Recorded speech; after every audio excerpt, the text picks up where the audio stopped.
Ang ato ang Ginoo nagsulti pinaagi ngadto kang propeta Isaías nga bulahan gayud ang tawo nga magtuman sa iyahang kabubuton. Bulahan ang tawo nga magpuyo sa kinabuhi nga nagasubay sa pamaagi o kasuguan sa Dios. Bulahan katong tawo nga dunay kahadlok sa Ginoo. Nganuman, kay matud pa sa Salmo, ang nagsunod sa Ginoo makabaton sa kahayag sa kinabuhi. Dili man sayon ang pagsunod sa Dios, dili man sayon ang pagkinabuhi sa kinabuhing Dios nun. Kaya nga naman, number 1 natong kaaway, number 1 natong kontra, mao nga atong kaugalingon mismo. Ang pagsunod sa iyang mga pagtulunan, ang pagsunod sa iyang mga kasuguan, dili sayon. Kay lagi, ang number 1 natong kaaway, mao nga atong kaugalingon. Munang, ang Ginoo nagpahinumdum kanato, pinaagi kang propeta Isaías.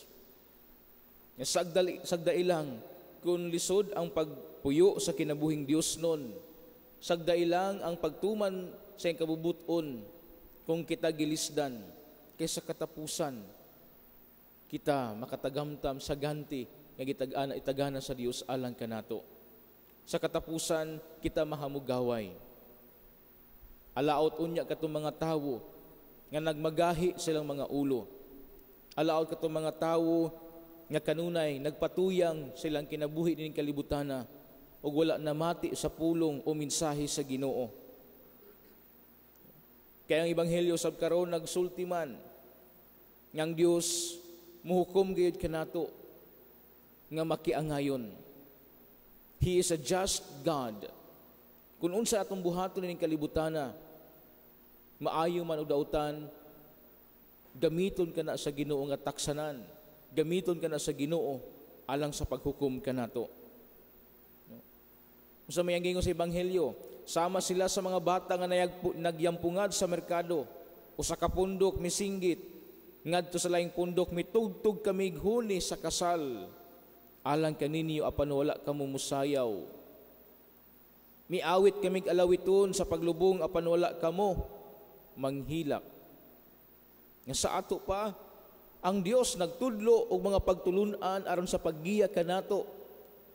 Nagbilin sa mga butang ning kalibutana aron mutabang kanato sa pagpuyo diha sa kinabuhi nga Dios nun. Nagtudlo siya kanato aron dili kita mahimulag kaniya, aron kanunay kitang magpuyo o magsubay sa matarong nga dalan. Apan mang pangutana, ato bang gipuy-an, ato bang gituman, ato bang gibansay ang iyahang mga kasuguan o pagtulunan ining kalibutana. Misayaw ba kita? Kung nakabati kita sa awit o sa huni sa kasal, misayaw ba kita? Mihilak ba kita? Sa diyan nakabati kita sa awit sa kasal o sa awit sa patay. O kinibot ipasabot sa Ginoo. Namati ba kita ato bang gipuy-an ang iyang mga kasuguan? Munay sa unsa may katandi ko sa mga tao nining panahon na karon. Makakaplag ba unya kog dakong pagtuo sa kong pagbalik sa kalibutan? Makakaplag ba ko og pagsalig sa mga tao nining kalibutana? O kini makigsunan ko ni Kristo, usa kini kadakong pagpahinumdum kanato nining panahon sa Adbyento. Pahinumdum nga atong seryosohon, pahinumdum sa Ginoo kay siya nahigugma pag-ayo kanato. Munang dili unta kita magpatuyang nining kalibutana, dili kita magmagahi sa tong mga ulo, dili unta kita magsupak-supak kung unsa ang pagtulunan sa Dios nga gibilin diya sa simbahan. Kay kini alang ra usab kanato, alang ra usab kini sa atong kaluwasan. Tuog mo salig kita sa Ginoo aron sa ingon makabaton kita sa kahayag sa kinabuhi. makabaton kita sa kinabuhi nga wala na'y katapusan. Walang kana ang gusto sa Ginoo kanato nga mutuo ug mosalig kita kaniya. Kay diya sa itong pagsalig kaniya, ato gayong buhaton ang iyang kabubuton, ato gayong buhaton ang iyang makasuguan. Kay matod pa niya ngadto sa Ebanghelyo ni San Juan, ang nahigugma kanako magtuman gayud sa akong sugo. Apan katong wala mahigugma kanako, dili magtuman sa akong sugo. Kung nahigugma kita sa Ginoo, din maningkamot kita sa pagtuman siyang kasuguan. Kung nahigugma kita sa Ginoo, maningkamot kita sa pagbansay sa iyang mga pagtulunan nga gibilin dinhi sa kalibutan aron sa ingon sa panahon unya sa paghukom kita magmalipayon kay hukman man kita sa Ginoo base sa atong mga buhat nga mga maayo. Hukman kita niya base sa atong pagtuman sa iyang mga kabubuton o kasuguan dinhi sa kalibutan.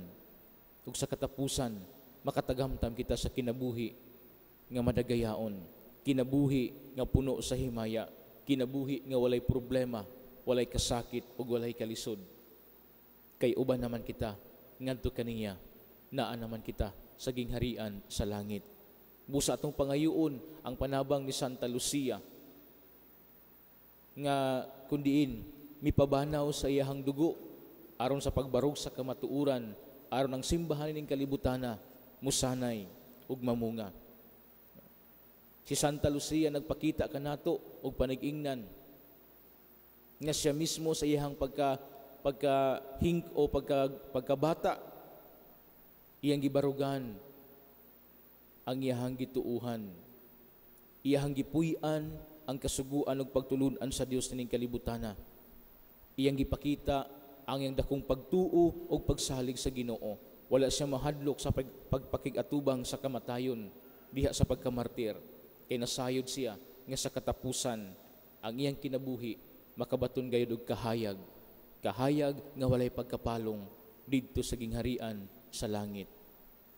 Pangayo nato iyang panabang sa adlaw-adlaw natong pagkinabuhi aron sa ingon kita magiyahan kanunay ug magpuyo kanunay diha sa kahayag. Hinaot paunta.